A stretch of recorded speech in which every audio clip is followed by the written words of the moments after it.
Close your eyes for a moment. Not for long, just long enough to imagine absolute nothing. Not the nothing of a dark room, or the nothing of deep water, or even the nothing of outer space as we typically think we know it. I mean something far older and far emptier than any of those things. I mean the space between galaxies, the true void, the place where even the faint, threadbare dust of interstellar gas thins out until there is, quite literally, nothing at all for millions upon millions of light years. No star, no gas cloud, no drifting rock, no radiation trail of something that might have been, once, a very long time ago. Nothing that could be mistaken for a landmark, or a waypoint, or a reason to pause and rest. The void between galaxies is so completely, perfectly empty that the language we have built for describing the universe barely has tools adequate to the task. Our own galaxy, the Milky Way as we call it, spans roughly 100,000 light-years from one side to the other. The nearest comparable galaxy, the Great Spiral of Andromeda, sits approximately 2.5 million light-years away.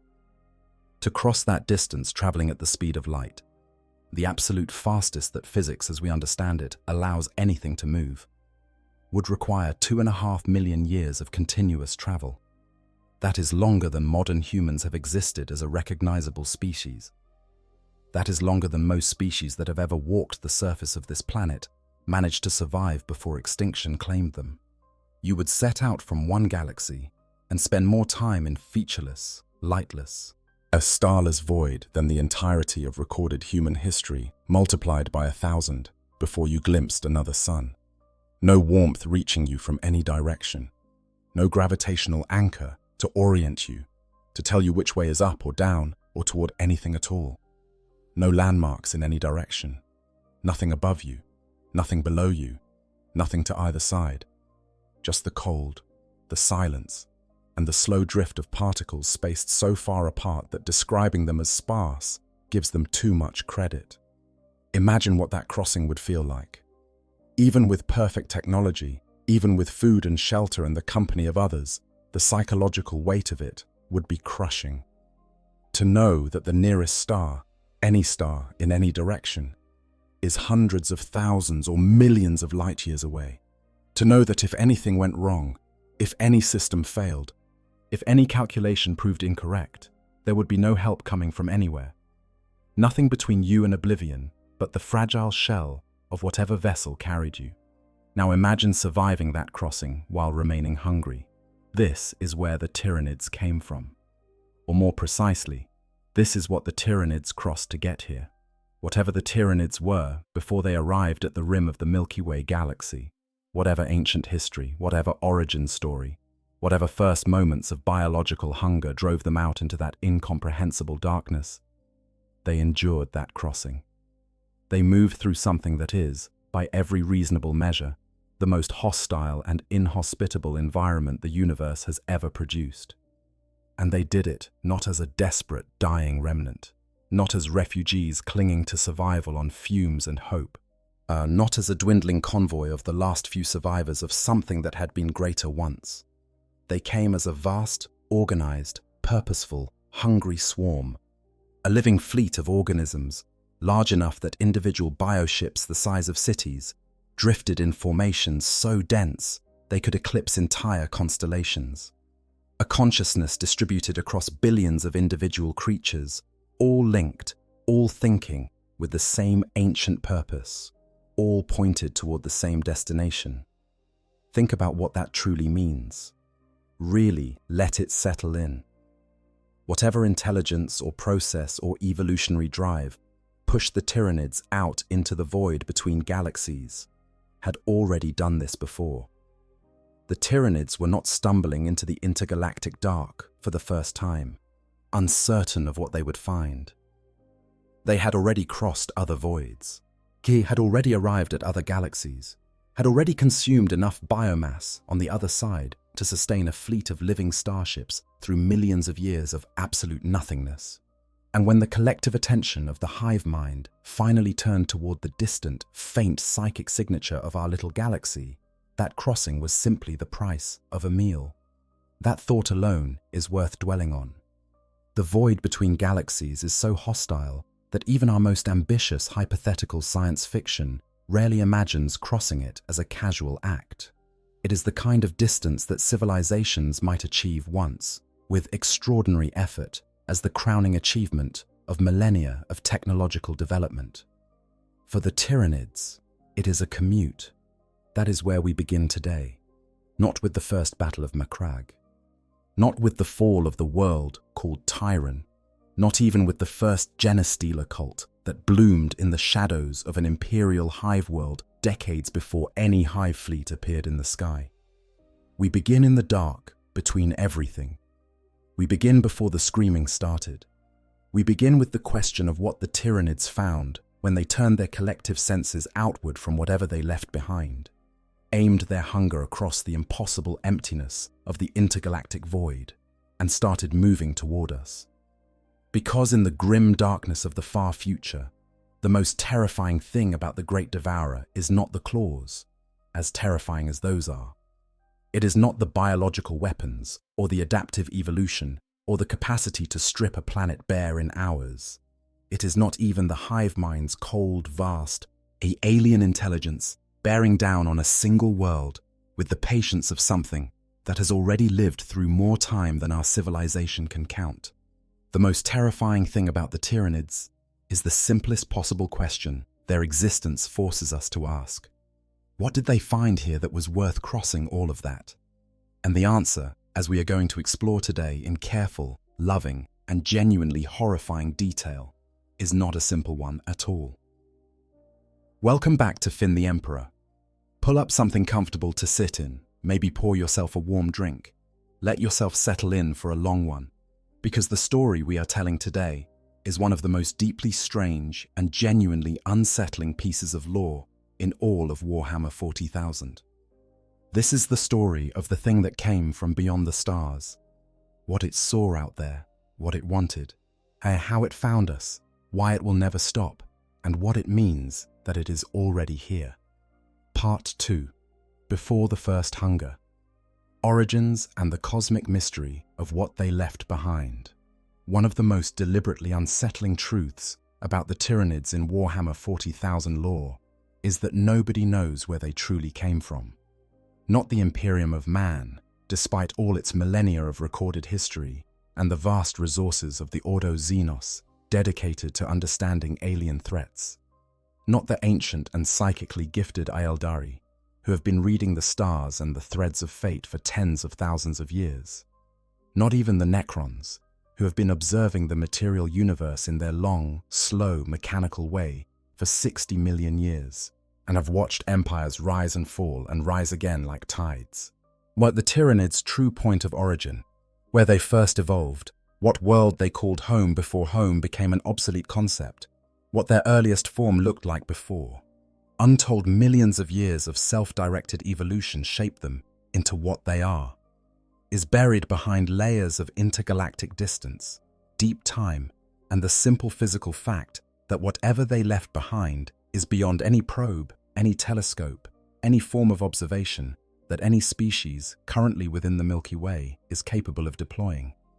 The light from whatever star system they might have originated in would have left that system so long ago that it has not yet reached us. Even if we could somehow look directly at the right point in the right direction, we would be seeing that place as it existed millions or billions of years in the past, but before the Tyranids arrived and ate whatever was there. What we know with reasonable certainty is that the Tyranids are extragalactic. They were born somewhere in the vast space beyond the boundaries of the Milky Way galaxy, out in the cold dark of the local group of galaxies, or perhaps even further out than that, floating in the larger cosmic web of structure that the local group belongs to. They crossed the intergalactic void and arrived at our galaxy's outer rim after a journey of duration that even the most generous estimate stretches into the hundreds of thousands of years. And when we look at the evidence of their arrival, the angles of approach, the timing of different hive fleets, the way they have spread across the galaxy's boundaries from multiple directions simultaneously, something deeply troubling emerges. And different hive fleets have arrived from different directions. Hive fleet behemoth approached from the galactic east, driving toward the center. Hive fleet kraken swept in from a different arc, broader and more diffuse. Hive fleet leviathan arrived from below the galactic plane entirely, not from the edge of the disk, not from the rim, but from underneath, striking upward in a direction that no military strategist in the Imperium had ever needed to consider, because no threat had ever come from there before, because nothing in the entire history of the galaxy had ever attacked from that direction.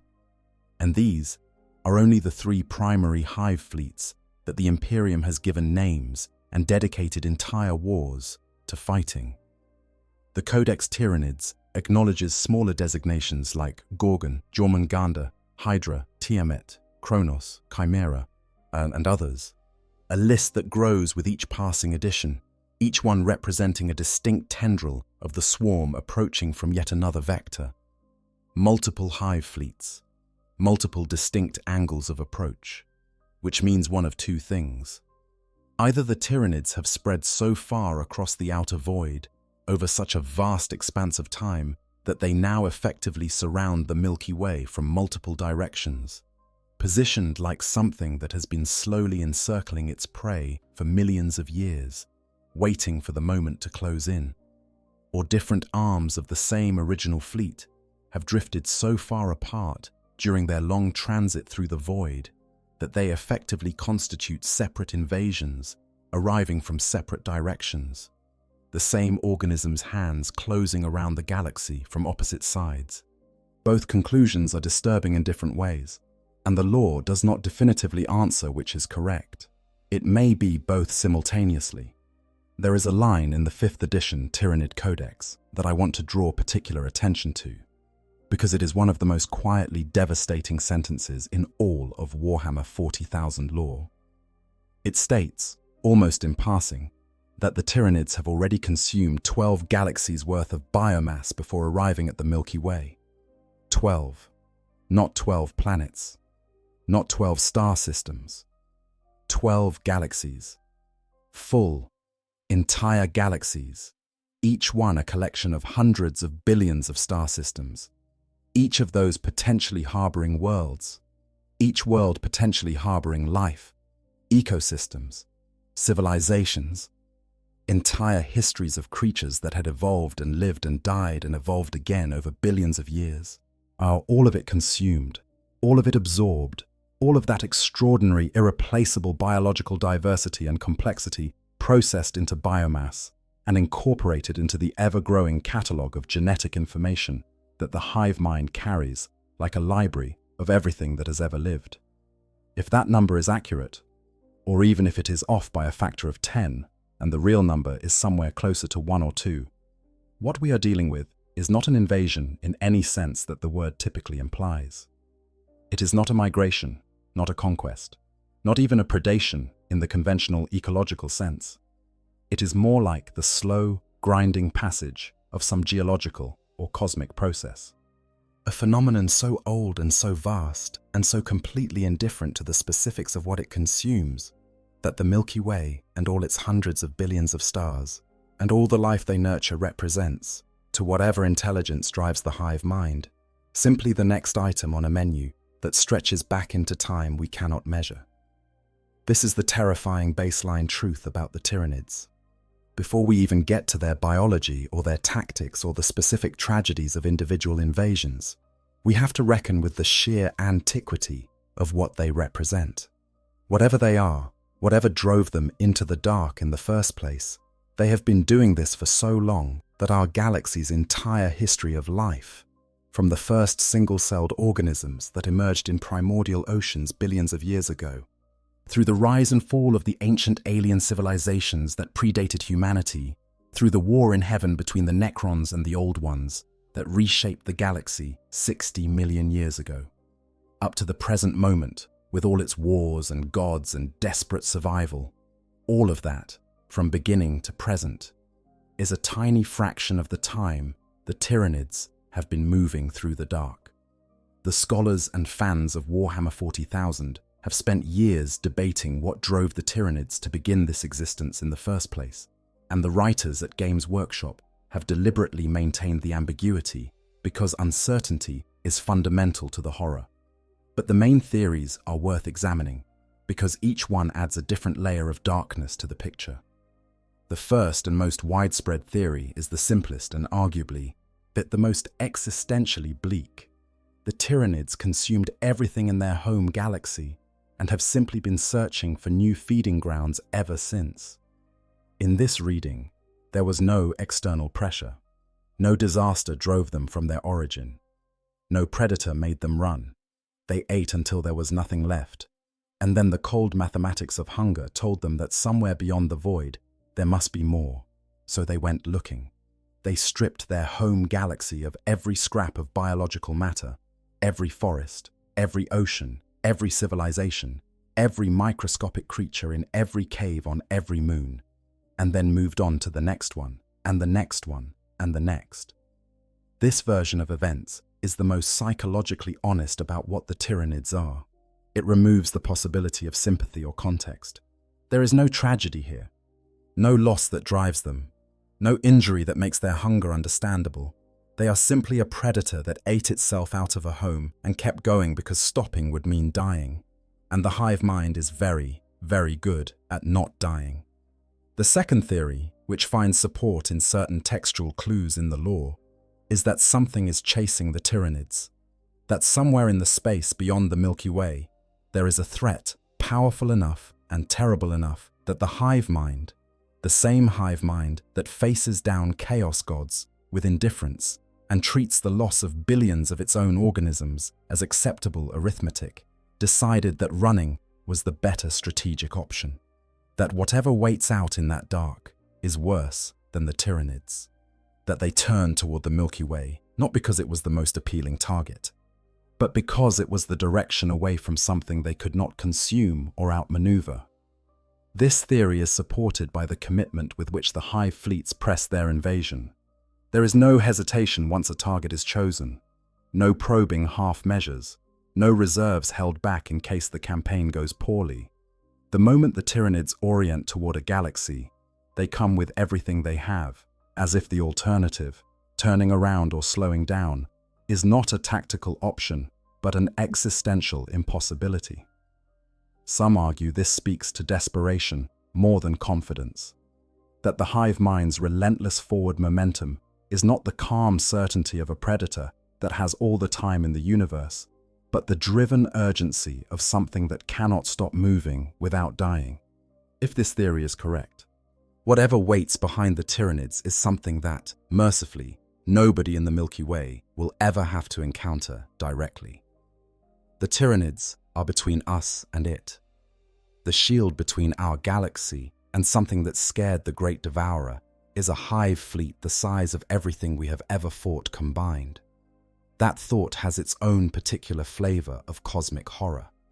The third perspective, which lives more in fan theory than strict canon, involves the warp. The Tyranids are deeply alien to the nature of the Imperium. They do not feed it, they do not sustain it, and when they consume a galaxy's worth of psychic life, they leave behind a dead zone in the warp, where nothing can sustain itself.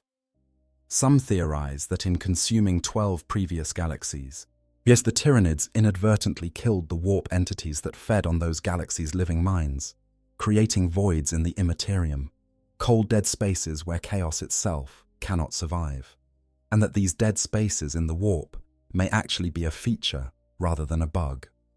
That the hive mind's relationship with the Imperium is more complex than simple avoidance, and that whatever the Tyranids ultimately are, their passage through the cosmos may be changing the fundamental nature of the psychic dimension itself in ways that nobody yet understands.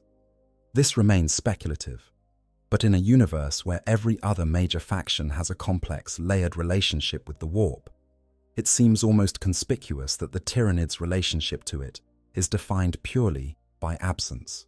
Yet the shadow in the warp that precedes every hive fleet is not just blocking communication, it is displacing something.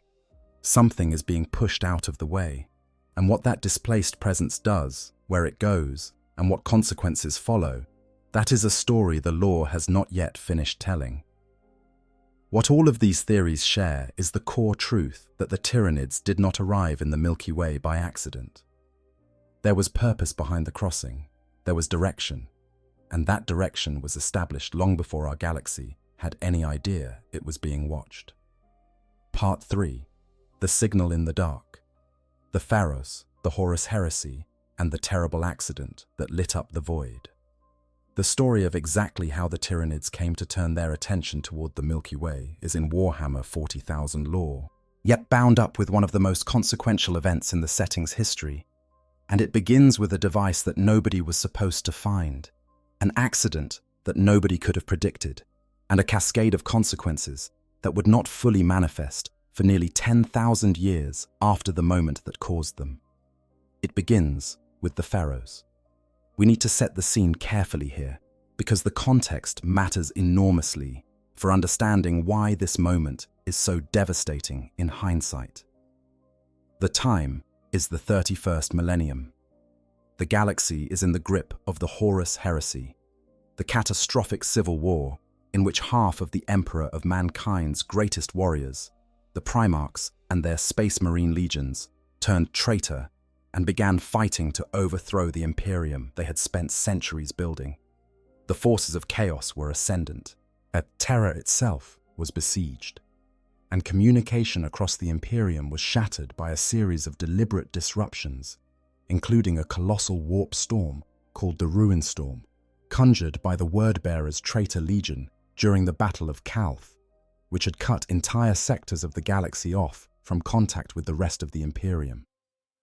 In this chaos, the Ultramarines Primarch Reboot Guilliman found himself commanding a rump civilization called Imperium Secundus, a desperate attempt to maintain imperial order in a region cut off from Terra.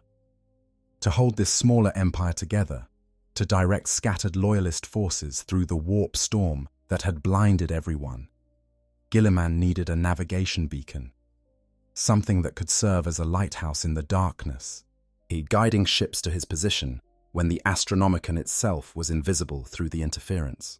On a world called Sotha, inside a mountain called Mount Pharos, they found one. A device of extraordinary power and deeply alien design, built into the living rock of the mountain in ways that made it unclear where the device ended and the geology began.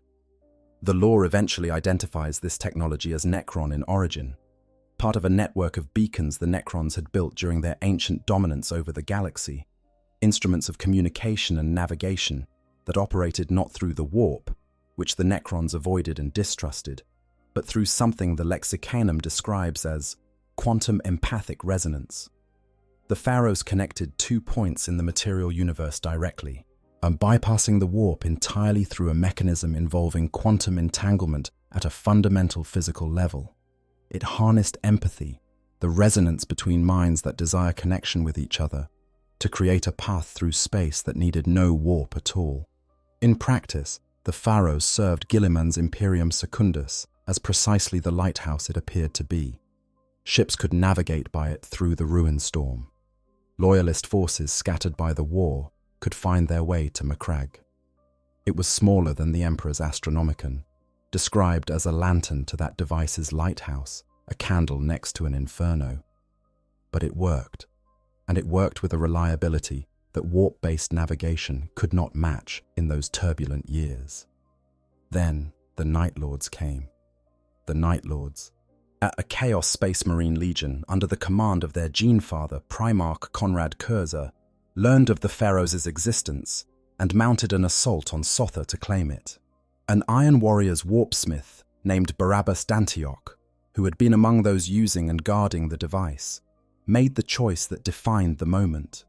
Rather than allow the Pharaohs to fall into traitor hands, rather than allow a weapon of that reach and power to be turned against loyalists, Dantioch overloaded it. He fed more power into the device than it was designed to channel, pushed it past every safety threshold, and held the triggers open until the machine tore itself apart in a catastrophic release of energy. Dantioch died in that moment.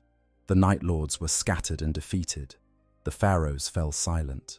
And the battle at Sotha, called the Battle of Sotha in the records that survived it, was a loyalist victory at great personal cost. But the overloaded Pharos did something in its death throes that no one present could have predicted, and that none of the survivors fully understood until events nearly 10,000 years later made the connection unmistakable. The dying device sent out a burst of empathic energy, not just through the local star systems, not just across the warp storm that had been blinding everyone, but out through the material universe in all directions, with a reach amplified far beyond its normal operational parameters by the catastrophic overload. And that pulse went somewhere, out past the boundaries of the galaxy, out through the thin dark of the intergalactic space, us out to where something was drifting in the cold between galaxies, cold and patient and waiting. The novel Pharos by Guy Haley renders this moment with quiet precision. In the void, something stirs. Sensor organisms wake from dormancy, drawn by a pulse that is unusual, anomalous, worth investigating. The signal is analyzed. It is not exactly the kind of signal these organisms have been specifically configured to seek. It lacks certain frequencies, carries emphases in unexpected spectra, but it is close enough to matter, close enough to indicate that somewhere in the direction it came from, there is life. There are minds. There is the complex, rich, deeply nutritious biological activity that indicates a galaxy worth consuming. The hive mind, or whatever fragment of it was dormant in the void at that moment, adjusted course. Yet the timeline that follows from this is grimly precise. The Pharaohs overloaded during the Horus Heresy, approximately in 008 M31 by standard dating. The first confirmed Tyranid hive fleet, Behemoth, arrived in the eastern fringe of the Milky Way in 745 M41. That is approximately 9,740 years of travel time. If we work backward from that and estimate that Tyranid hive fleets can travel at roughly 10 times the speed of light between star systems using their gravity manipulation drives, a reasonable estimate based on what we know of their Narval bioships, then at that rate of travel, the fleet was roughly 97,400 light-years from the Milky Way when the Pharaoh's signal reached them. Not 2.5 million light-years. Not across Andromeda's distance, less than 100,000 light-years out. Which means either the Tyranids were not coming from Andromeda at all, but from some closer structure, a dwarf galaxy, a stellar stream, some unnamed cluster in the local group. Or they had already been moving in this general direction for an enormous period of time before the Pharaohs fired and simply used the signal to make a final course correction. The calculations are not perfect. They involve assumptions about travel speed and travel routes that cannot be verified. But the basic implication holds. The Tyranids were not impossibly far away when the signal reached them.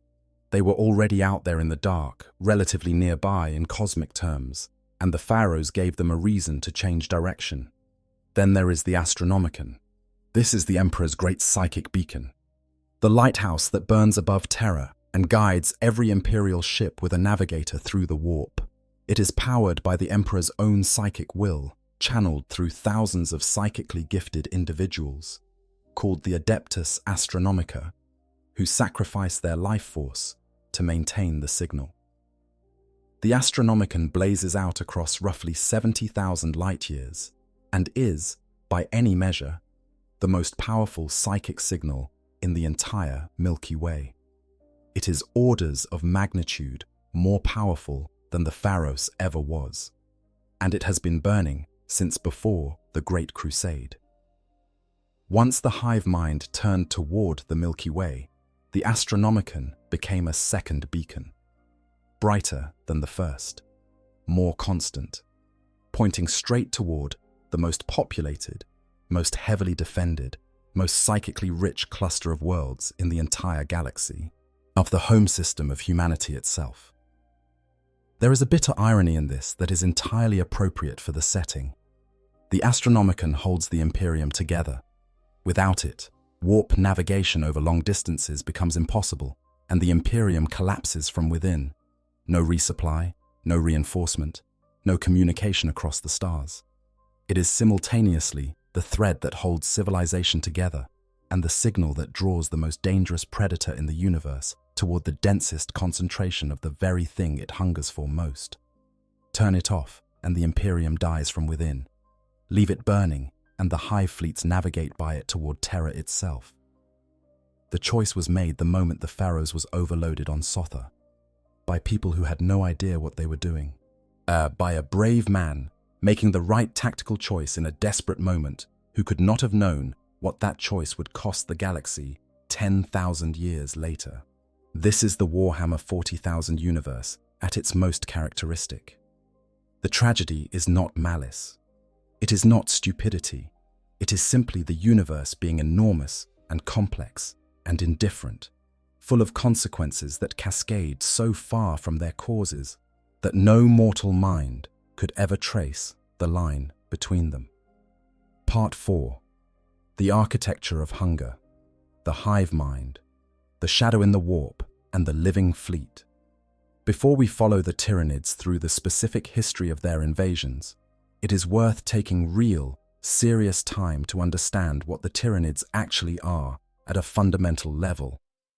Not in the casual shorthand of big scary alien bugs from outer space, but in the deeper, stranger, and philosophically unsettling sense of what this entity represents and what makes it categorically different from every other threat the galaxy has ever faced. Because the Tyranids are not simply an army, they are not a civilization, they are not even an ecosystem in the conventional sense. They are something that has no clean analogue in human experience or in any other faction in the setting. They are a superorganism, a single, distributed living entity of incomprehensible scale, expressed through millions upon millions of individual biological forms, each one capable in itself of extraordinary violence and adaptation, but which collectively function as the organs, limbs, sensory apparatus, and weapons of one vast, cold, ancient intelligence. Every creature in the swarm is a cell in the body of something that has no clear boundaries, and no fixed location, and no true center that can be destroyed to bring the whole down. This is the hive mind, the gestalt consciousness that connects every single Tyranid organism within a fleet, and every fleet to the larger whole, and the entire species to something that has been growing and consuming and learning since before our galaxy was recognizable in its current form. It is described in the lore as a psychic entity of genuinely enormous power, not a warp entity in the sense that chaos gods are warp entities, not a creature of the immaterium that depends on the warp for its existence, but something that registers in the warp as a presence of staggering magnitude while remaining fundamentally alien to it. When psychers attempt to commune with the hive mind, the results are almost uniformly catastrophic. But most psychers who brush against it go immediately insane, not driven mad by something hostile or sadistic, but simply overwhelmed by the scale and the alienness of what they have touched. The human mind was not built for contact with something so vast, so singular in purpose, so completely outside the framework of individual consciousness. It is like pressing your hand against the hull of a star and expecting not to be burned. Chief Librarian Tigurius of the Ultramarines is referenced in the lore as one of the only beings on record who has touched the hive mind in any meaningful way and retained his sanity. And even he describes the experience in terms that do not translate well into language. He does not speak of encountering another mind. Yet he speaks of encountering something that treated his own consciousness as briefly relevant data and then moved on. Let us think about what the scale of the hive mind actually means. When we talk about it, we are not talking about one creature thinking very hard, or even a group of creatures thinking together. We are talking about the combined cognitive and psychic output of literally every Tyranid organism in a hive fleet. Millions of them. Billions. In the most advanced invasions we have seen documented, potentially trillions of individual organisms, each one contributing its sensory experience and its biological processing power to the collective intelligence. Every Hormagaunts' hunting instinct, every Genestealer's cold cunning, every hive tyrant's tactical reasoning, every Carnifex's bone-deep drive to crush and kill, The visual data of every gargoyle swarming across the sky of a besieged world, the chemical sensory impressions of every ripper swarm dissolving its way through a city, all of it simultaneously feeding into a single consciousness that processes it and returns direction, instruction, and purpose. The hive mind does not sleep. It does not get tired. It does not experience doubt or fear or the political complications that hamstring every other civilization in the galaxy. It simply processes and decides, billions of times per second, across thousands of simultaneous fronts, with perfect information from every organism in its network, and perfect willingness to sacrifice any of them to achieve the larger strategic goal. Individual organisms that lose their connection to this network, those that stray too far from the psychic influence of synapse creatures, or whose connection is disrupted by enemy action, become something much simpler. They still attack. They still attempt to consume. But they do so without coordination, without tactical intelligence, without the terrible cold purposefulness that makes the connected swarm so devastating. They become animals acting on instinct rather than extensions of a vast strategic will. This is both an important vulnerability and a crucial piece of information about what the hive mind actually is. It is not the background hum beneath the swarm. It is the swarm. Every creature is a thought.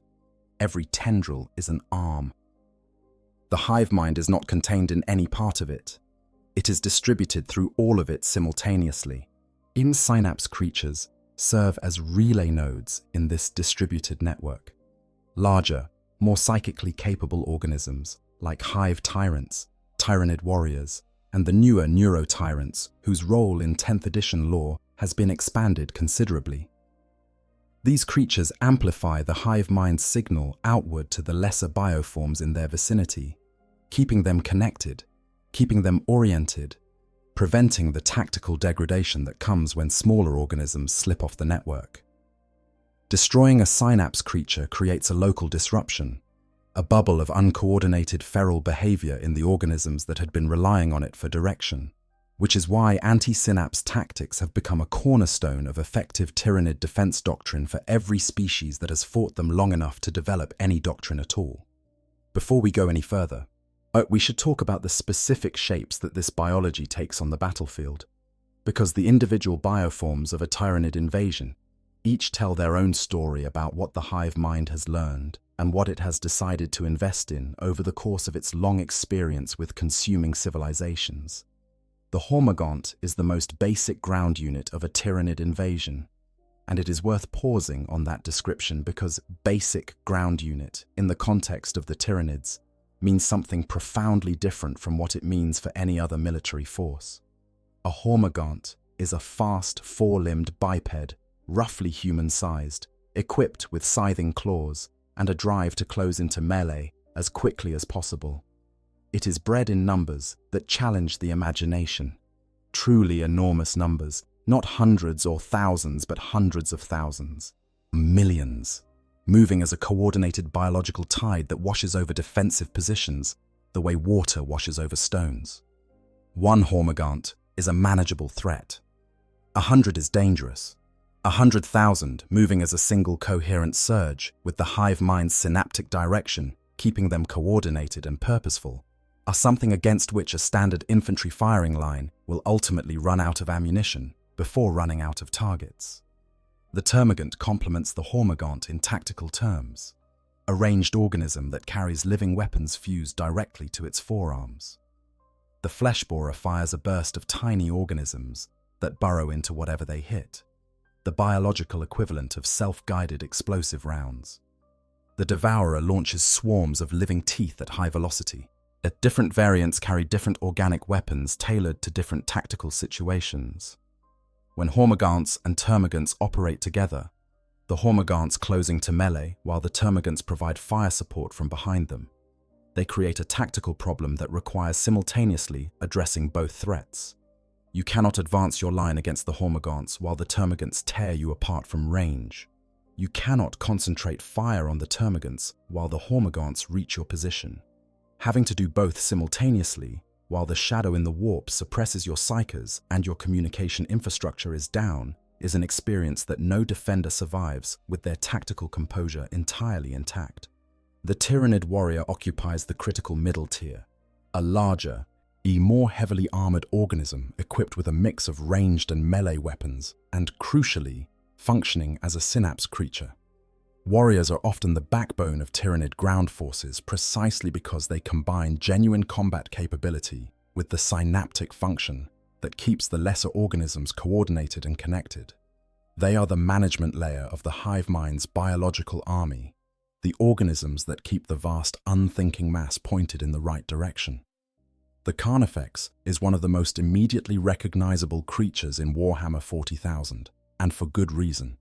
It is a biological tank, massively armored, low-slung, driven by a biological imperative to destroy and consume that makes it one of the most dangerous ground threats in the setting.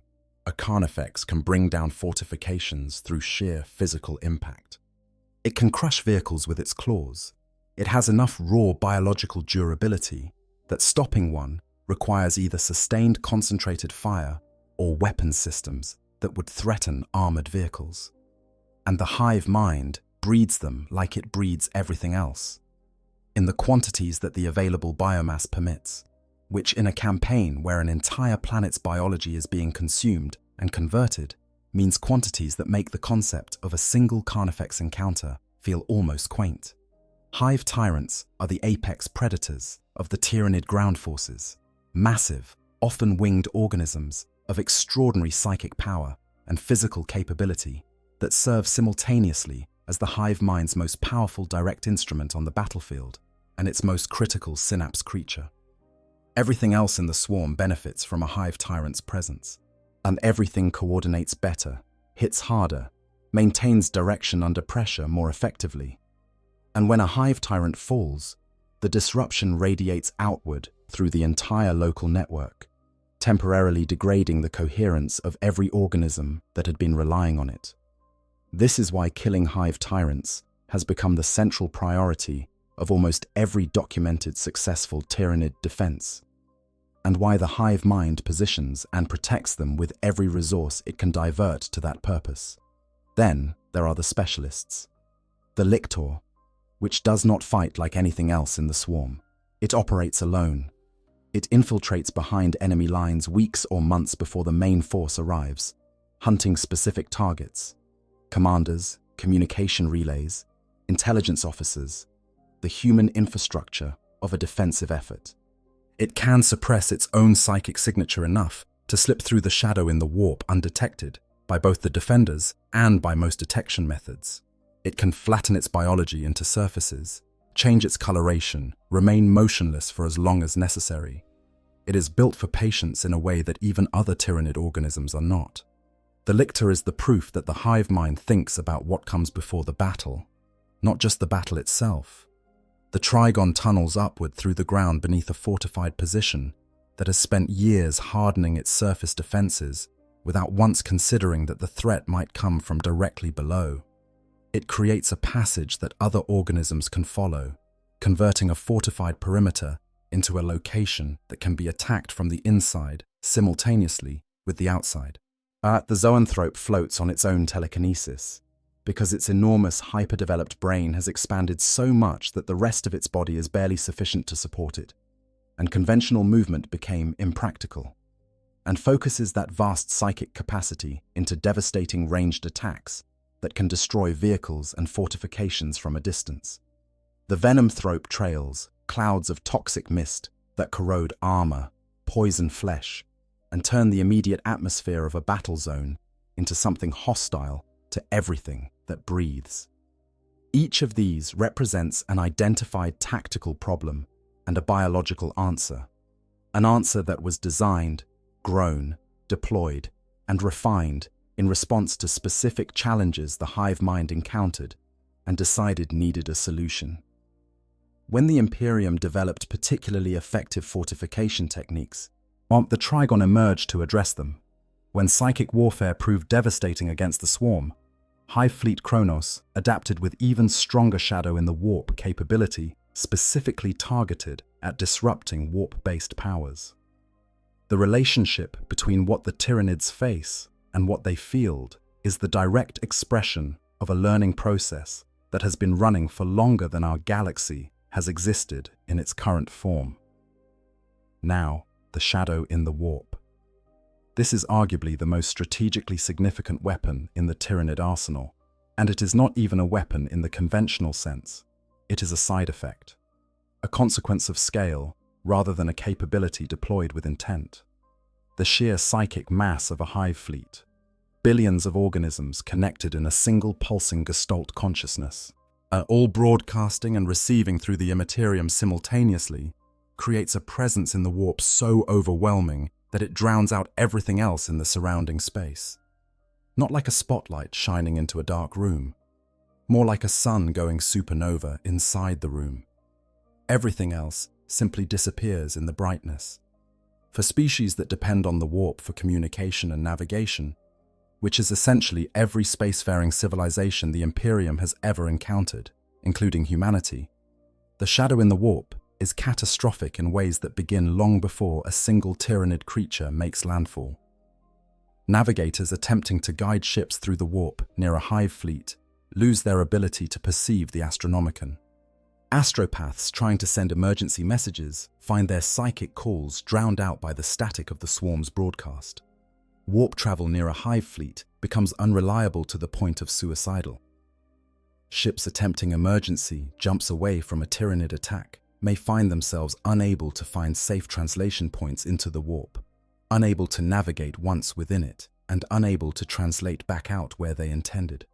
By the time the shadow fully falls over a world, that world is already effectively alone, cut off from the wider Imperium, unable to receive reinforcements, unable to call for help, unable even to confirm that help is needed. The first sign that a hive fleet is approaching is often not a visual contact or a sensor reading. It is silence. A world stops responding to astropathic messages. Then another. Then another.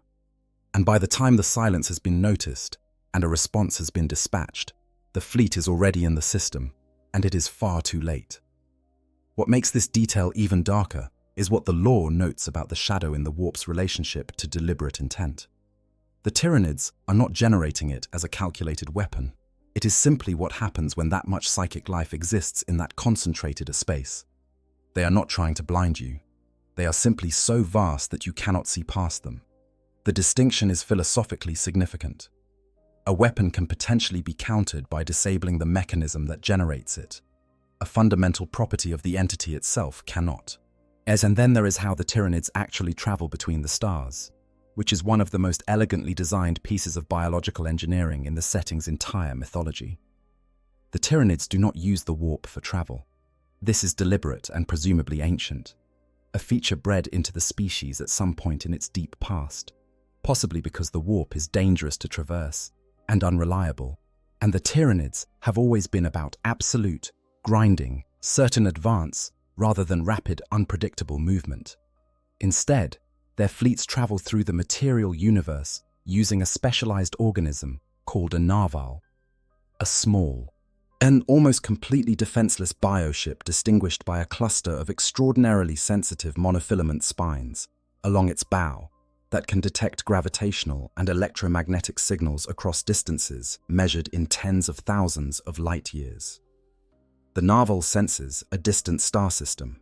Then, through a mechanism that the Adeptus Mechanicus has been studying for decades without fully understanding, it harnesses the gravity of that distant system to create a compressed corridor of space-time, a physical tunnel through the fabric of reality itself, through which the entire hive fleet can travel at faster than light speeds without ever touching the warp.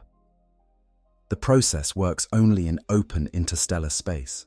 Strong gravitational sources overwhelm the narval's delicate sensors. Also, the final approach to any star system must be made under conventional biological propulsion, which can take years or even decades. But the transit between systems is rapid and, crucially, utterly reliable. The Tyranids lose no ships to warp storms. They have no equivalent of vessels being swallowed by the Imperium and spat out centuries later. Every ship the hive mind sends toward a target eventually arrives. The math of attrition favors them in a way that cannot be overcome by interference with their navigation. There is also a side effect of the Narwhal's operation that the Tyranids have apparently known about for long enough to incorporate into their strategic thinking. When the Narwhal manipulates a star system's gravity to create the transit corridor, the target world experiences the consequences: earthquakes, tidal waves, solar flares, disrupted orbital mechanics in systems with multiple planetary bodies, natural disasters that begin years before the first Tyranid organism appears in orbit, wearing down the population, consuming defensive resources, leaving the world already battered and partially overwhelmed when the real invasion finally arrives. The invasion begins in catastrophe. Then the Tyranids arrive and explain that the catastrophe was just the introduction. The Norn Queens complete the picture of this biological war machine. These vast, palace-sized organisms, housed in dedicated chambers deep within the largest hive ships, sealed away from any possibility of harm behind layer upon layer of living armor and dedicated guard organisms, are the biological engines that make the fleet's self-repair and evolution possible. On every Tyranid organism in the fleet was grown in the chambers of a Norn Queen, gestated from the raw biomass that the fleet consumes and the genetic templates that the hive mind maintains. When organisms are lost in battle, the Norn Queens replace them. When a new threat requires a new bioform, the Norn Queens design and grow it.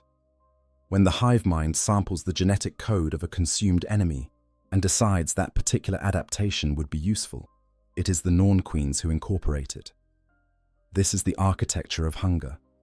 A superorganism composed of purpose-evolved biological machines, guided by a distributed intelligence of incomprehensible scale, navigating the material universe without touching the dangers of the warp, preceded by natural disasters, shadowed by psychic silence, adapting in real time to every challenge it encounters, consuming everything it touches and converting it into more of itself.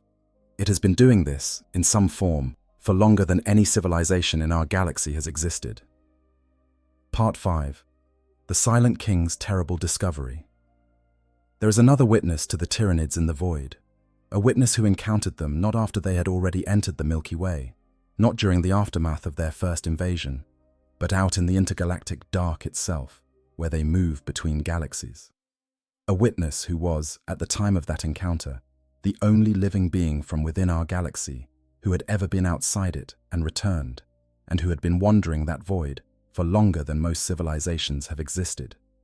That witness is Zarek, the Silent King, the last triarch of the Necrontyre, the being who made the bargain that condemned his people to immortality in metal bodies stripped of sensation and joy and the possibility of future children, the being who subsequently led his people in a revolt against the very gods he had bargained with, and who finally ordered his entire race into a sleep of 60 million years to wait for a galaxy that might eventually be ready to receive them.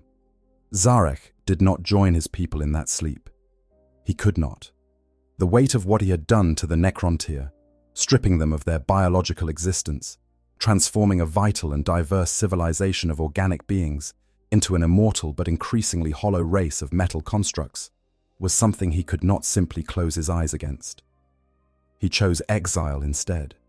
He destroyed the command protocols that would have allowed him to continue directly governing his people, took a fleet of his own Sarikhan dynasty and stasis crypts aboard a vessel the size of a small moon, and sailed out of the galaxy into the intergalactic void.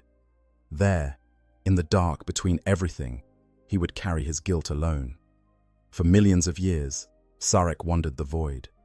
The same void the Tyranids were crossing, the same featureless, starless dark that the hive fleets were drifting through on their slow approach to the Milky Way.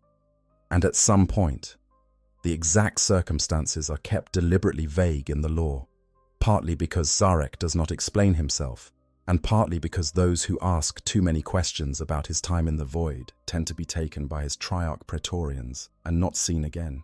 He found them. Or rather, he found something they had left behind, evidence of their passage. Perhaps the remains of whatever they had last consumed. Perhaps an outlying tendril of the swarm itself, moving in advance of the main body. Perhaps he encountered the main body directly, which is almost too enormous a thought to sit with comfortably. The law's silence on the specifics may itself be a kind of mercy. What Zarek understood in that encounter, what crystallized for a mind that had already witnessed the entirety of his civilization's history, from the wars of secession, through the war in heaven, through 60 million years of galactic change, was the specific nature of the threat. Not just that the Tyranids were coming, not just that they were dangerous, but that they threatened the one thing Zarek had preserved his own existence to achieve. As the Necron's great purpose, the reason Zarek had ordered the Great Sleep, the reason he had endured millions of years of exile rather than simply ending himself, was the hope that someday, somehow, the curse of biotransference could be reversed. That an organic species could be found whose bodies were suited to housing Necron minds, ending the long imprisonment in metal that had turned a living civilization into something caught permanently between existence and death. For this hope to remain possible, there needed to be organic life in the galaxy when the Necrons finally woke up. Diverse, complex, biologically rich life. The kind of life that only a galaxy teeming with evolved species over billions of years could produce. If the Tyranids consumed the Milky Way, that hope died with the last living creature. Yes, the Necrons would wake from their 60 million year sleep to find an empty galaxy of stripped rock and cooling stars, with no species left to serve as vessels, no biomass left to work with, no biological diversity remaining from which to build anything. All of Zarek's patient waiting would have been for nothing. This calculation, not compassion, not altruism, not any warmth toward the living species of the galaxy, brought the Silent King back. In 774 M41, he ended his self-imposed exile and returned to the Milky Way. He came with specific purpose, to awaken enough of the Necron dynasties to mount a resistance to the coming invasion, to use the Necrons' ancient power and their resistance to the Tyranids' particular brand of warfare. Necrons are mechanical and provide no biomass. And therefore, the hive mind has limited tactical motivation to prioritize them, to serve as a bulwark against the swarm. The encounter at Gehenna in 995 M41 gives us the clearest glimpse of how Zarek operated during this period. A Tyranid invasion force descended on the world of Gehenna. The Blood Angels Space Marine chapter arrived to defend it. The Necron forces already present, under the Silent King's direction, were initially mistaken for a second attacker.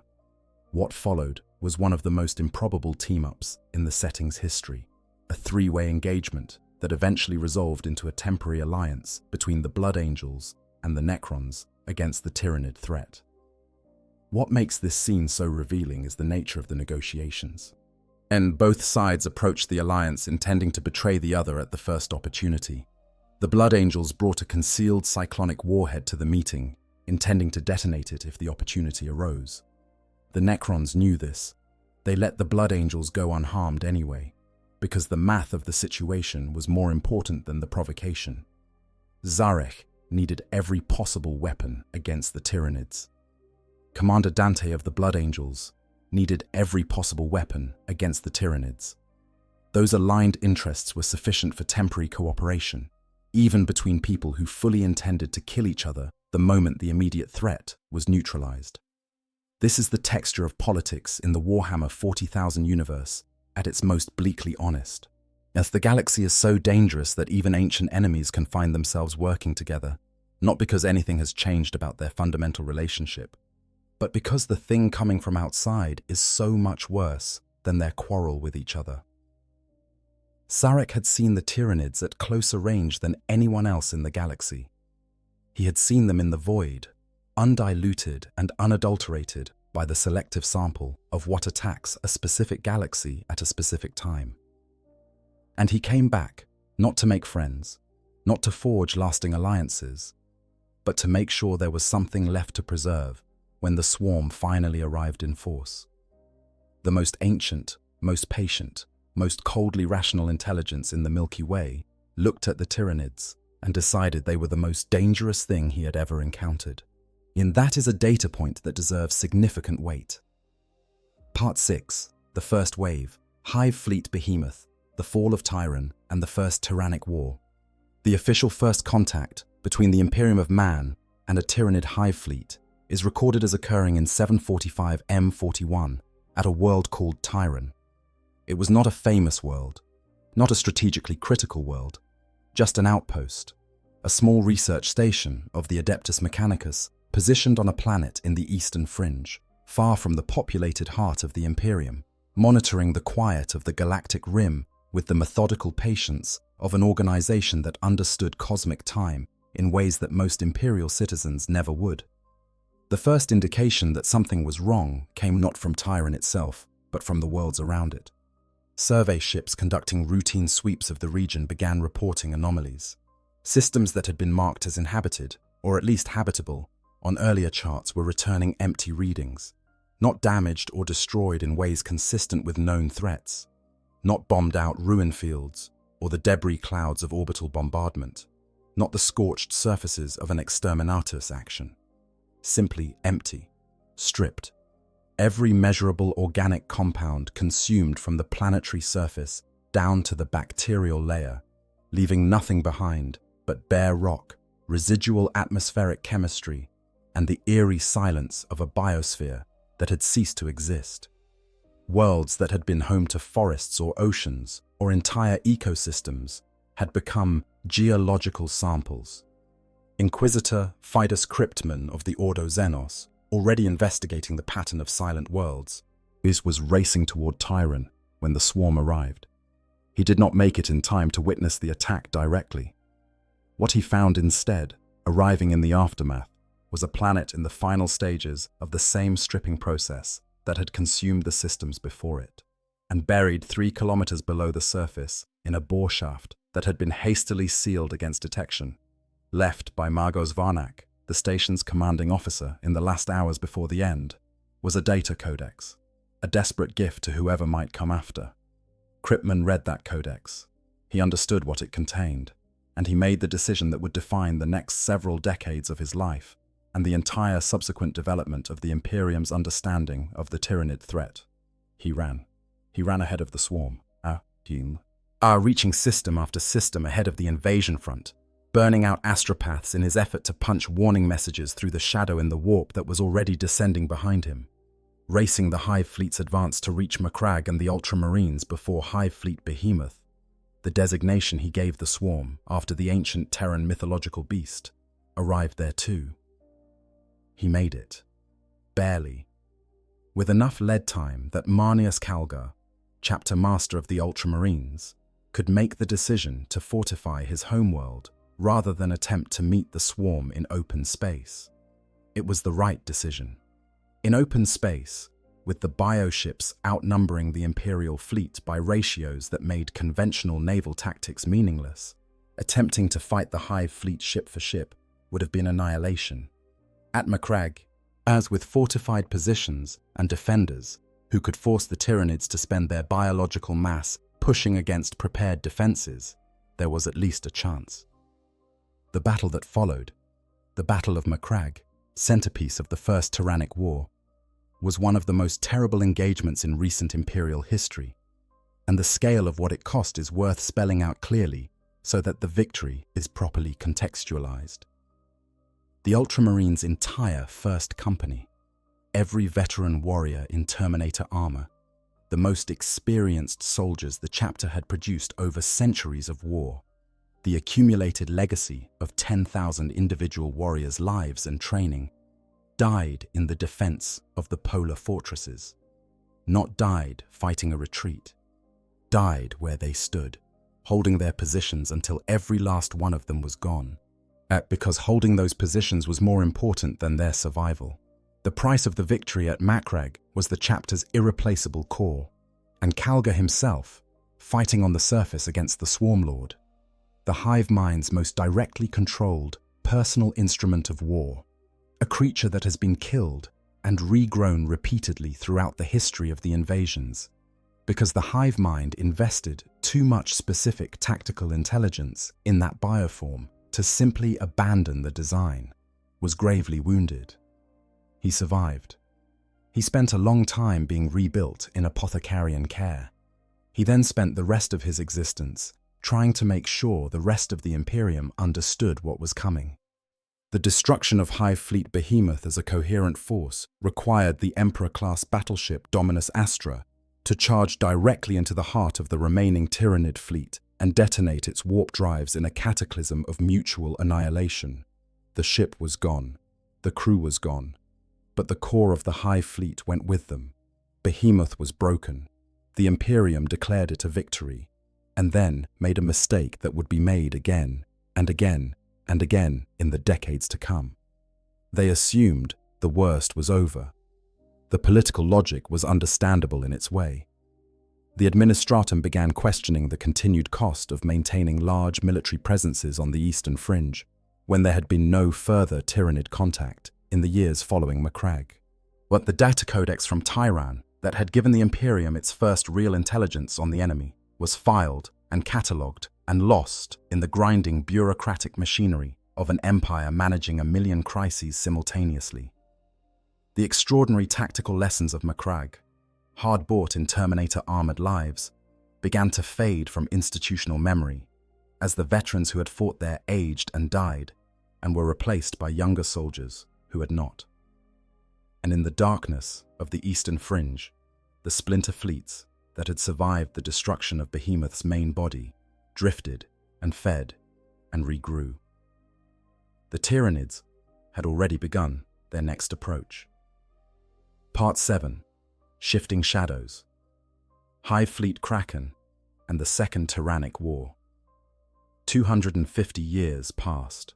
It was long enough for the administratum to formally question the necessity of eastern fringe garrisons, long enough for the hard-won institutional knowledge of the First Tyrannic War to be diluted past usefulness, long enough for the people who had personally witnessed the scale of what Behemoth represented to be gone or old or isolated in positions from which their warnings carried little political weight. In 993 M41, worlds along the eastern fringe began to experience unusual events. Not the kind of events that announce themselves immediately as a military emergency, not fleets of bioships dropping into orbit, not planetary bombardments or ground assaults. More subtle things. Rebellion on hive worlds that escalated with unusual speed. Labor disputes that turned violent faster than labor disputes typically do. Cargo vessels going missing on safe routes. Communication relays experiencing unexplained outages. Local government officials resigning or simply disappearing without explanation. Infrastructure sabotage of critical installations by perpetrators who were never caught. The Inquisition, investigating the pattern, found something troubling. Many of the individuals involved in these disruptions, the instigators, the organizers, the people at the centers of these spreading troubles, had connections to the southeastern region of space. They had traveled from there, or had family from there, or had received cargo shipments that originated there. And some of them, on very careful examination by specialists who knew what to look for, showed signs of biological alteration. Subtle, easy to miss if you did not know what you were seeing, but there are genestealer cults. The advance guard had been there for decades, generations, growing in the shadows of the worlds that Hive Fleet Kraken was about to consume. They had been building their rebellion from within, compromising the defenses of their host worlds before the first bioship appeared in any sensor range. Hive Fleet Kraken was different from Behemoth in almost every strategically meaningful way. Where Behemoth had been a direct, overwhelming frontal assault, a wall of biological force hurling itself at the most obvious military target in the clearest possible direction, Kraken was something more thoughtful, more patient, more concerning in what it implied about the hive mind's capacity for strategic learning and adaptation. Kraken deployed in multiple simultaneous tendrils, not one massive thrust but many smaller ones, as spread out across a wide arc of the eastern fringe, each one pressing a different point of the Imperium's defenses simultaneously, each one requiring a response that drew forces and attention away from the others. There was no single point where concentrating every available resource could break the invasion, because there was no single point. Every response to one tendril was a response not made to another. Every world saved came at the cost of a world that could not be reached in time. Among the first worlds consumed by Kraken's advance was Sotha, the very world where the pharaohs had once stood, the very mountain where the accidental signal had been sent 10,000 years earlier. The world that had inadvertently invited the Tyranids to the Milky Way was among the first eaten by the result of that invitation. But whether the hive mind knew or cared about the significance of this is impossible to determine. Probably it did not. But the poetry of it is awful. The campaign against Kraken produced two defining moments that shaped everything that came after them. The first was the assault on craft-world Iyanden, the Eldar of that ancient worldship, a wandering city vessel containing one of the surviving populations of the oldest spacefaring civilization in the galaxy, found themselves in the direct path of one of Kraken's most significant tendrils with minimal warning. The craft world had no allies close enough to help in time. Every Elder warrior aboard mobilized. The dead were called back through wraith constructs, mechanical war forms guided by the trapped souls of Eldar who had died in previous wars, and animated to fight one more time because the living were not enough. The losses were catastrophic. Iyanden's population, already dwindling across millennia of slow decline since the fall, was devastated. The craft world survived only because of the last-moment return of the exiled Prince Iriel, Corsair Lord and former disgrace of Iyanden, who arrived with his pirate fleet and struck at the coordination point of the swarm, the hive tyrant directing the assault, with enough force to collapse the synapse network and give the defenders the window they needed to push the disrupted organisms back. Iriel achieved his redemption. Iyanden survived. But to this day, more of the craft world's defenders are wraith constructs than living warriors. More of its inhabitants are the stored dead than the breathing living. It is a civilization defined by what Kraken took from it. A permanent scar on the oldest living culture in the galaxy. A reminder that the Great Devourer does not merely consume worlds, it consumes futures.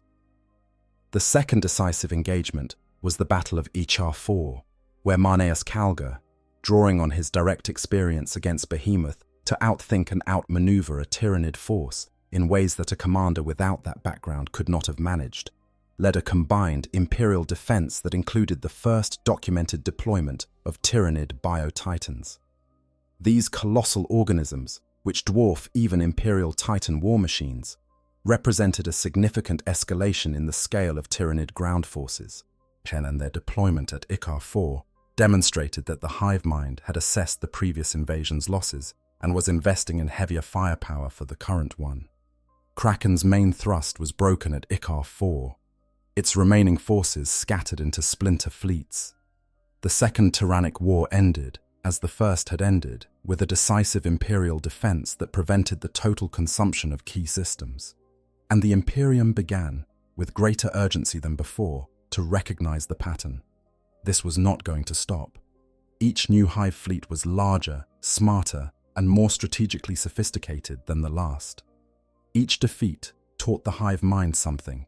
Each victory bought time, but settled nothing. What came next would demonstrate that with terrifying clarity. Part 8. The Great Devourer Below.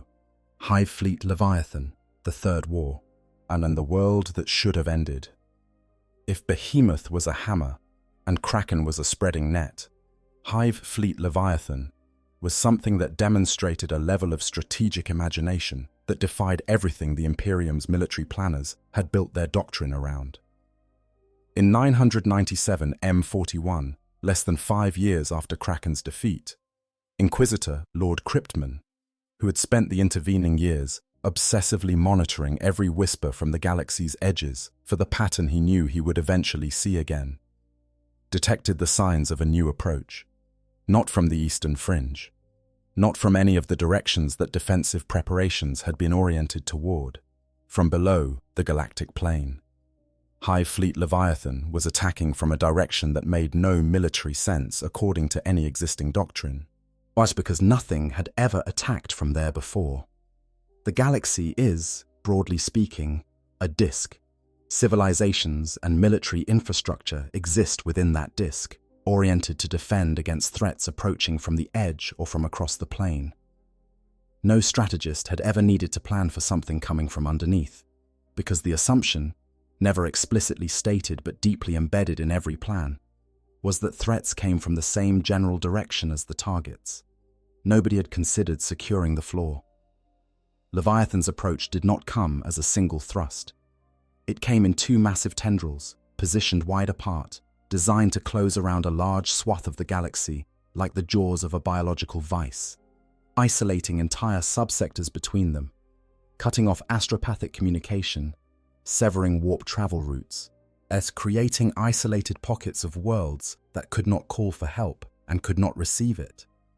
By the time the overall pattern was recognizable, entire regions had already been consumed, and the military assets positioned to respond to an Eastern Fringe invasion were committed in entirely the wrong direction. Kryptman's response was the most extreme and morally catastrophic decision made by any Imperial commander in recent memory. He ordered exterminatus, the total destruction of planetary biospheres, on a cordon of worlds ahead of Leviathan's projected path. If the Tyranids could not feed on biomass at those worlds, they could not sustain their assault. He proposed starving the Hive fleet by burning the plates from which it intended to eat. The math was correct. The decision killed billions. Entire populations were either successfully evacuated, with all the chaos and suffering that mass displacement of billions of people implies, or simply died when their worlds were sterilized. Civilizations that had existed for millennia, cultures with their own histories and arts and ways of being, were annihilated because they sat in a flight path. Kryptman was declared a radical and stripped of his rank. He had violated almost every principle of imperial law regarding the treatment of its own citizens. But his cordon slowed Leviathan. The math had worked. Then, in what may be either his most brilliant or most horrifying act, Kryptman used the psychic beacon of a mature Genestealer cult, captured and placed in stasis, was carried carefully to a new location, to lure a significant portion of Hive Fleet Leviathan into the Orc Empire of Octarius. The Octarius system was teeming with greenskins, the most biologically aggressive and prolifically reproducing species in the galaxy, and the proximity of that much living biomass drew the Hive fleet in like a moth to a flame. The Octarius War that followed was decades of unrelenting biological combat between two species that could not be reasoned with, could not be exhausted, and could not be destroyed by normal means. The Tyranids consumed Orc biomass and evolved in response to Orc weaponry. The Orcs, as they always do when presented with a worthy opponent, grew larger, more aggressive, more creative in their violence, and more numerous. New weapons developed on both sides. The combat feedback loop fed itself. But by the time the Octarius War wound down, both sides had spent enormous biological resources on each other, and neither had achieved anything that could be called victory. But the pressure on the broader Leviathan invasion had been reduced, buying the Imperium the time it desperately needed. The final act of Leviathan's third tyrannic war campaign was the assault on Baal, homeworld of the Blood Angels.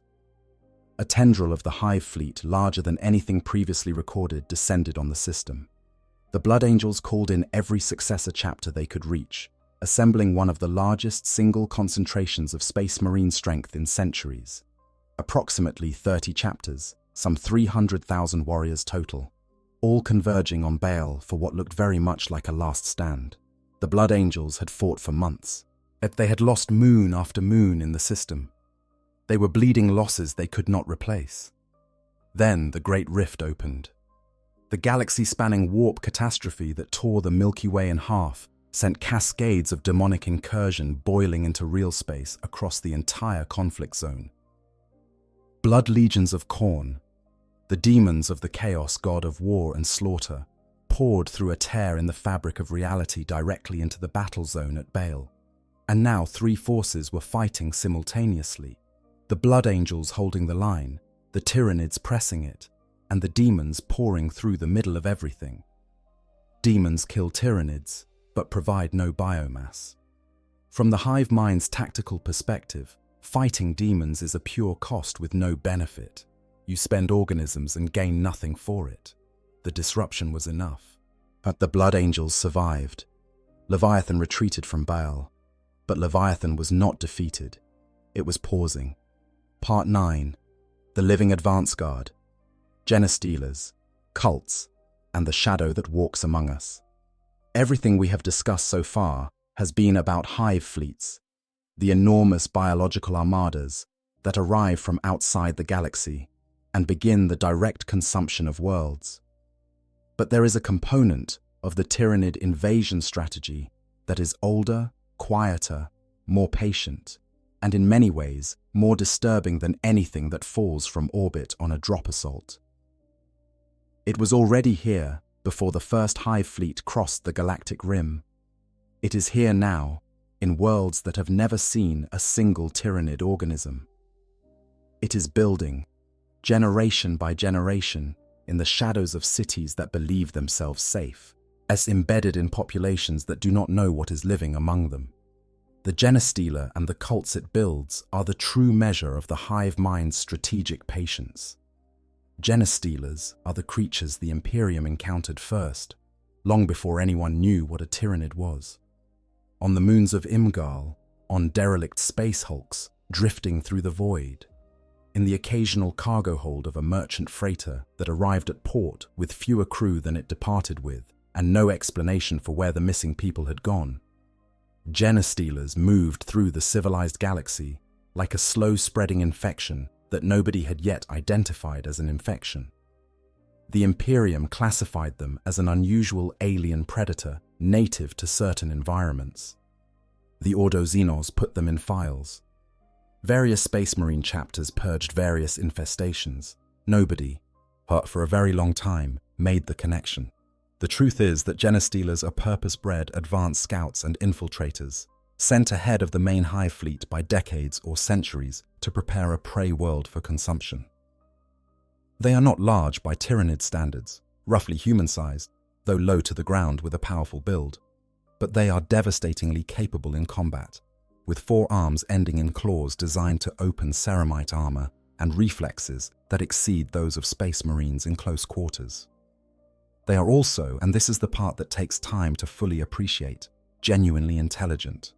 Not in a simple hunting animal way, in a cold, purposeful, patient way. They make plans. They choose their victims strategically. They understand social structures well enough to exploit them. When a Genestealer reaches an inhabited world, whilst it does not immediately begin attacking everything in sight, it hides, it observes, it assesses, and when it finds a suitable victim, isolated, vulnerable, caught in a dark corridor or a deserted space at the wrong time, it does something that feels more like a terrible intimacy than an attack. The Genestealer's kiss. Through a biological mechanism involving a ribbed tube called an ovipositor, the creature injects a portion of its own genetic material directly into the host's bloodstream.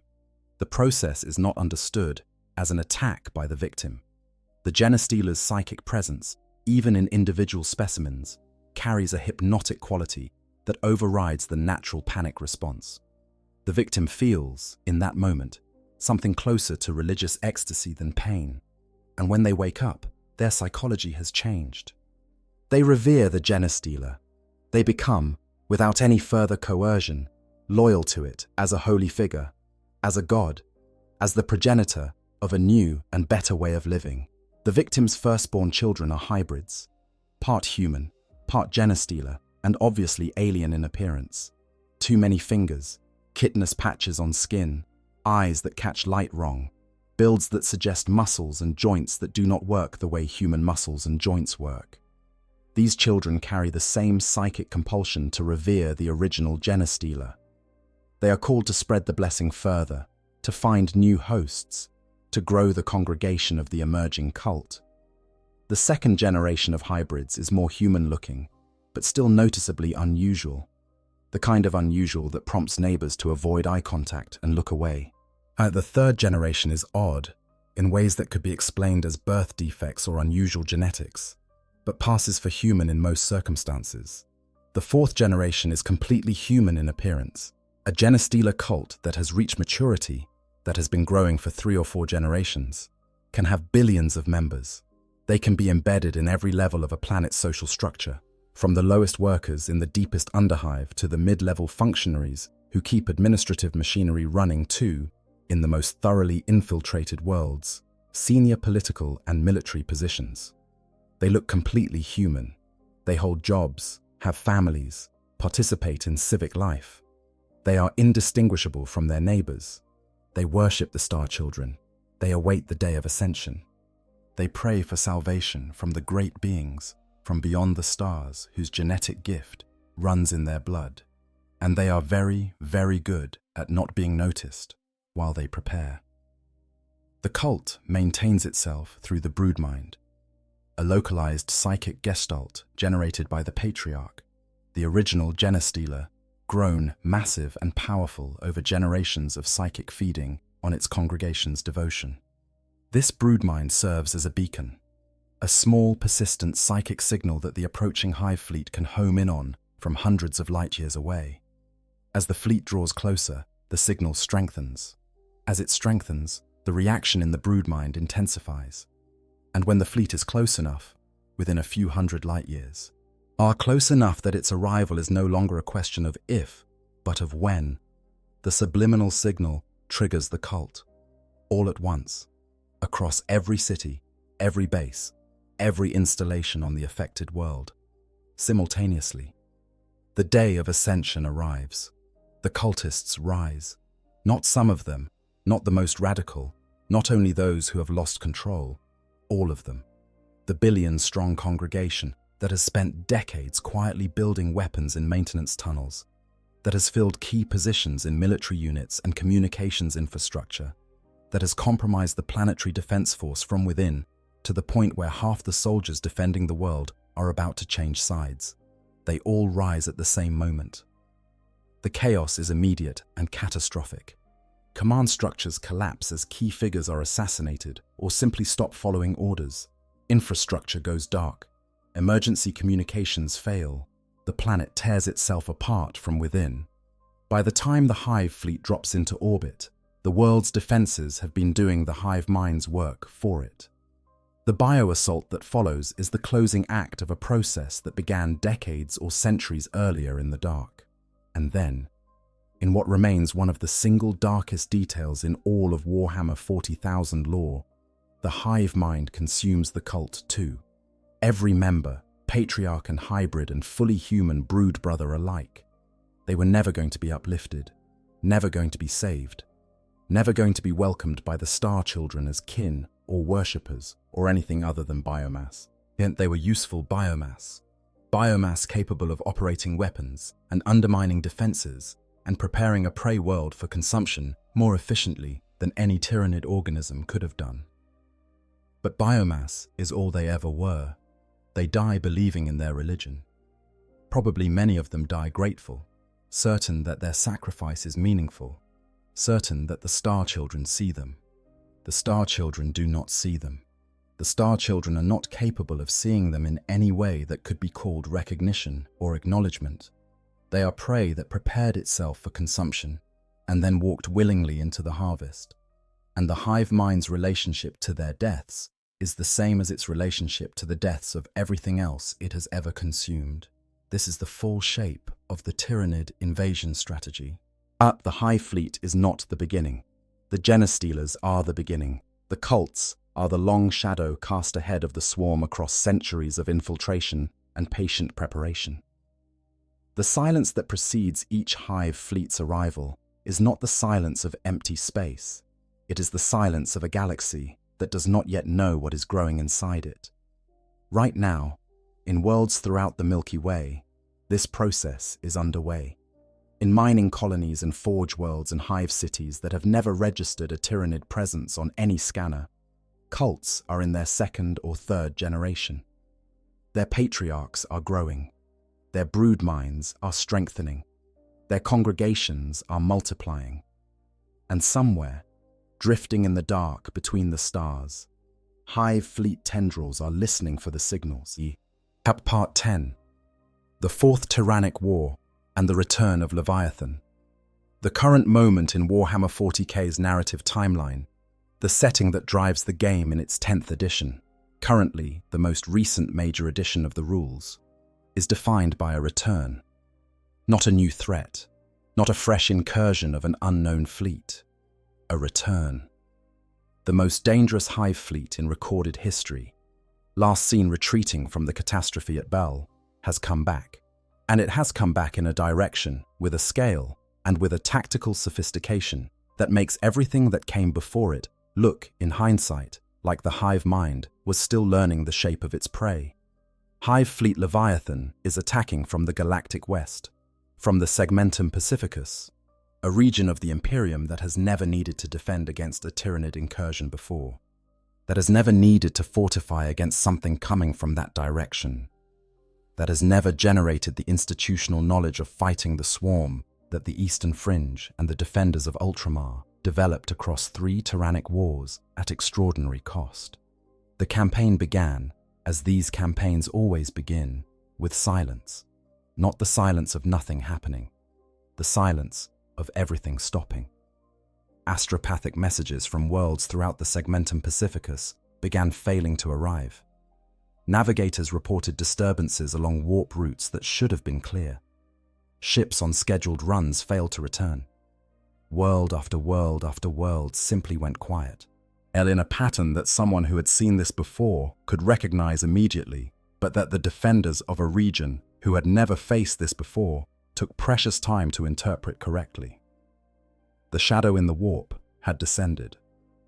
The fleet was already there. The configuration of Leviathan's return shows something that should concern every military analyst in the setting.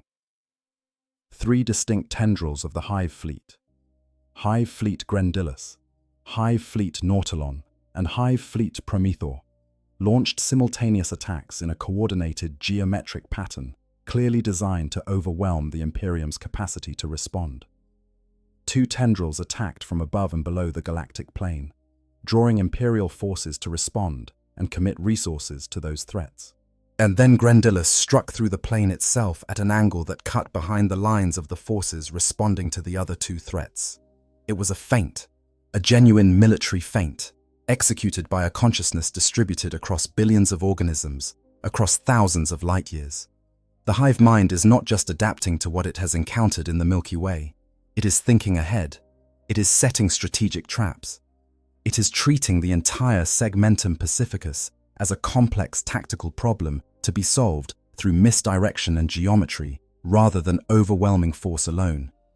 This is an enemy that has been studying us, that has incorporated the genetic material and the strategic data of every civilization it has consumed, in the Milky Way and in the 12 galaxies before it, as into a tactical understanding that no military commander in the Imperium has the lifetime or the cognitive architecture to fully model. The Bastia subsector has emerged as the focal point of the current conflict. Lord Solar Leontus, one of the greatest living Imperial military commanders, has established his headquarters there and become the organizing principle of the defense. The conflict in and around Bastia has been characterized by the kind of grinding, terrible back and forth that defines war against the Tyranids at their most engaged. Days or weeks of holding the line, followed by massive Tyranid adaptation, new creatures appearing, new tactics deployed, the defenders learning and adapting and learning again. The new bioforms that Leviathan has brought to this campaign demonstrate the hive mind's directed evolutionary response to the specific challenges of this invasion. The Neurotyrant is a vast, floating psychic brain of such concentrated mental mass that it amplifies the hive mind's direct control across unprecedented distances, eliminating the synapse gaps that have been exploited by effective Imperial commanders in previous engagements. The psychophage specifically targets psychers, hunting individuals with warp connections and consuming not just their bodies, but their psychic link to the Imperium, converting the energy of that connection's destruction into a biological napalm broadcast that damages everything nearby. The Norn emissary, is the most purpose-specific organism we have seen from the hive mind yet. A creature designed from the genetic material up as an assassin, capable of infiltrating the deepest defensive positions and removing specific targets with a precision that the blunt force of a full Tyranid ground assault cannot match. These are not random evolutionary offshoots. These are calculated answers to problems the hive mind identified in its previous campaigns and has spent the intervening period designing solutions for. Every defeat, every setback, every tactical approach that cost the swarm more than the hive mind calculated is worth has been analyzed and countered.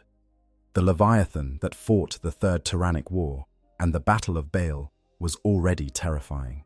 And the Leviathan of the Fourth Tyrannic War has had time to think about why it lost and figure out how to not lose the same way again. The mystery that hangs over the current campaign, unresolved in the current lore, which may mean it is being held for future narrative development, is what Leviathan was doing in the time between the end of the Third Tyrannic War and the beginning of the Fourth. Where did it go? What did it consume? What did it encounter that sent it back to the Milky Way, rebuilt to this scale, attacking from this direction, with these specific new capabilities?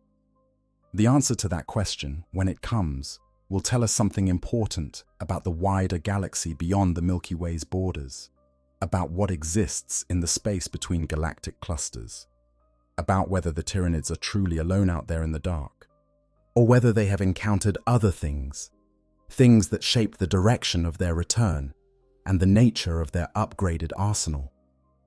In the grim darkness of the far future, the armies of humanity and their allies and their enemies all fight in a galaxy that is slowly, world by world, being consumed from the outside in.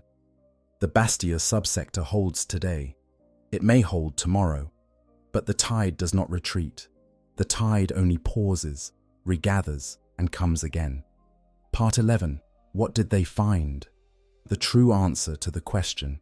We have come a long way through the dark together, through the void between galaxies and the ancient silence of a hive mind older than history, through the accident on Sotha that lit a beacon in the cold, through the patient spread of a living poison through the bloodlines of unknowing civilizations, through 3 tyrannic wars and the beginning of a 4th, each one more sophisticated than the last, each one demonstrating that the entity behind the swarm is not merely reacting to the galaxy's defenses, but learning from them, incorporating them, becoming better at consuming what has tried to stop it. So, what did the Tyranids find in the void?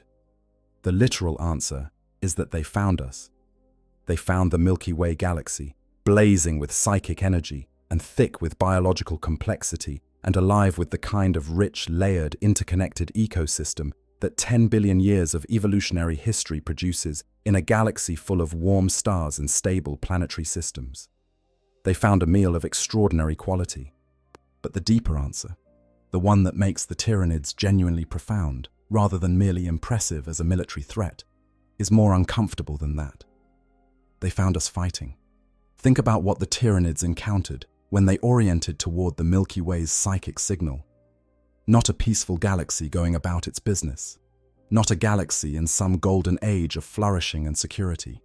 They found a galaxy already at war with itself, already being torn apart by the birth pangs of chaos entities, generated from the psychic output of its own suffering, already experiencing the awakening of the ancient mechanical empire of the Necrons that had been waiting in the dark for 60 million years to reclaim what they considered theirs, and already home to a species of spore-born warriors that lived for violence so completely that they generated a psychic field of aggression from their collective enthusiasm for it.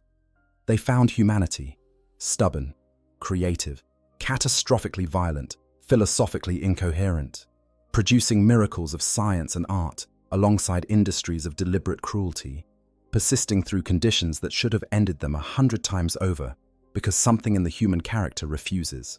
simply refuses to accept that this is the end. They found the Eldar in all their fractured, desperate, ancient forms, a people who had once been gods among the stars and were now scrambling to survive in the shadow of the catastrophe their own pleasures had created, of fighting with the cunning and beauty of a civilization that had millennia of military tradition to draw on even in its greatly reduced state. They found the orcs, who welcomed them with something that functioned as delight. Here was a worthy opponent. Here was a reason to fight bigger and harder and more creatively than ever before. Here was the answer to the fundamental orc question of whether there was any enemy out there large enough to be truly worth fighting. The Tyranids found a galaxy that was, in almost every measurable sense, already dying, already consuming itself, already in the final stages of a conflict between forces so ancient and so powerful that the individual lives of the billions of creatures caught in the middle were barely visible statistics, and a galaxy where hope was a thing that people chose to maintain in full knowledge of what the odds were, because the alternative was to stop. And stopping was not in the character of anyone worth remembering. And the hive mind looked at all of that, at the chaos gods, and the Necron awakening, and the endless orc savagery, and the desperate stubbornness of humanity, and decided it was manageable. That assessment is perhaps the most disturbing single thing about the Tyranids. Not their biology, not their scale, not the shadow in the warp, or the adaptability of their evolution. The most disturbing thing is the confidence implicit in their arrival. They have already eaten 12 galaxies. They have encountered whatever those galaxies contained, whatever civilizations, whatever powers, whatever entities arose in 12 entire galaxies worth of evolutionary history, and consumed them. They came to the Milky Way and looked at everything in it and said, yes, this will do. And here is what nobody in the setting wants to think about too carefully. The Tyranids were right, not about the outcome, not about whether they will ultimately consume the galaxy. That question remains genuinely open in the lore, and I sincerely hope it remains open forever, because the story is richer for not having a definitive answer. But right about their own capability to be here, to be fighting, to be pressing the invasion at the scale they are pressing it. The Tyranids belong here, in the sense that no other predator belongs in its territory, not as invaders who have made a mistake by picking a target too large for them, but as an entity that has genuine grounds for confidence in its own capacity. The shadow in the warp that falls over a world and cuts it off from communication. That is not the weapon of something that is afraid of what the Imperium can call in to help. It is the byproduct of something so large, it simply displaces the entire local psychic environment without effort. The biological adaptations that emerge within single campaigns in response to specific Imperial weapons. Those are not the desperate improvisations of something fighting for survival. They are the efficient optimizations of an entity that has been doing this long enough that adaptation is as natural as breathing. Chief Librarian Tigurius of the Ultramarines speaks of touching the hive mind and surviving. But what he describes is not surviving the contact with something dangerous. He describes surviving something that briefly became aware of his awareness of it and found the information marginally interesting before processing it and moving on.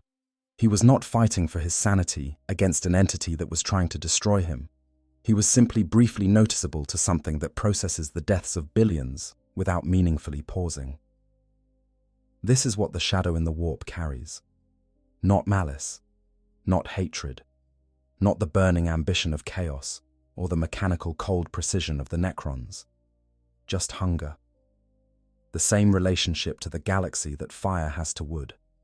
Not hating it, not respecting it, not even particularly aware of it as anything other than fuel, just the endless, patient, ancient process of consumption. What makes the Tyranids matter in the deepest possible sense? What elevates them from a very large military threat to something genuinely philosophically significant is what their existence implies about the universe we live in. If the Tyranids have consumed 12 galaxies, if they move through the void between galaxies as a matter of biological routine, if the Silent King who has lived for longer than our entire recorded history and witnessed things we have no words for, encountered them in the dark, and came home to warn his people. Then the universe is a place where this kind of thing happens, not once, not as a unique catastrophic exception, regularly. The darkness between galaxies is not empty, it is a hunting ground.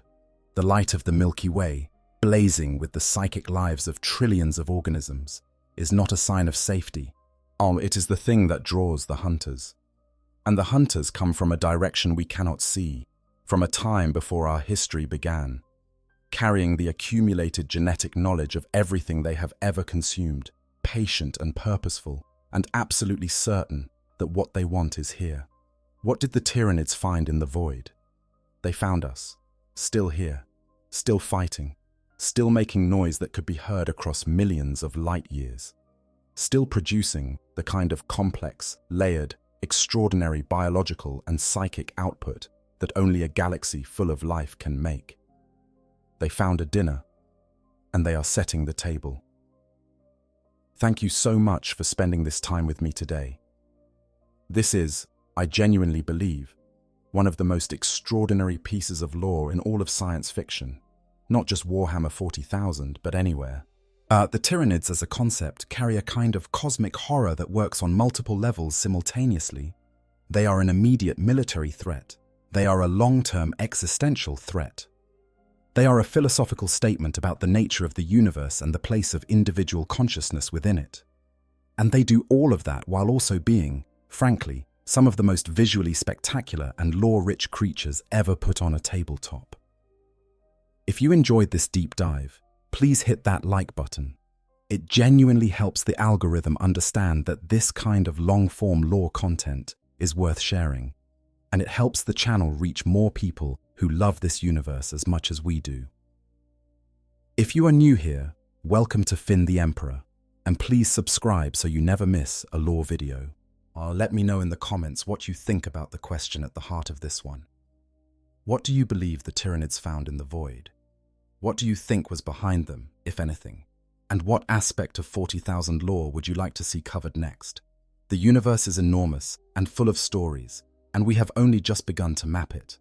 Until next time, watch the sky. The shadows are thicker than they were yesterday. And somewhere in the dark between the galaxies, something very old and very hungry is listening for the sound you make when you are alive.